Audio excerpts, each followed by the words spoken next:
ঢাকায় এসেছেন পাকিস্তানের জনপ্রিয় অভিনেত্রী হানিয়া আমির। 18 সেপ্টেম্বর ঢাকায় পা রেখে সামাজিক যোগাযোগ মাধ্যমে বাংলাদেশি ভক্তদের জানান শুভেচ্ছা। এরই মধ্যে ঢাকায় কাটানো এই সুন্দরীর বেশ কিছু মুহূর্ত ভাইরাল। 19 সেপ্টেম্বর বিকেলে বেড়াতে যান ঐতিহ্যবাহী আহসান মঞ্জিলে। সেখানে কাটান বিশেষ কিছু মুহূর্ত, আর তা নিজের ইনস্টাগ্রামে শেয়ার করেন হানিয়া।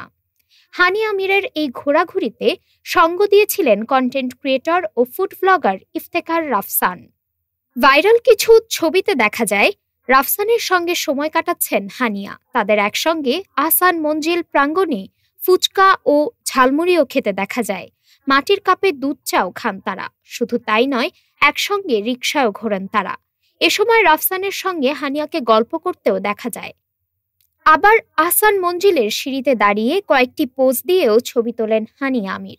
এ সময় তার সঙ্গে আসা টিম, আয়োজক পক্ষ, অন্যান্য ইনফ্লুয়েন্সার ও অতিথিদেরও দেখা যায়। তাদের সঙ্গে একটি গ্রুপ সেলফিও তোলেন হানিয়া।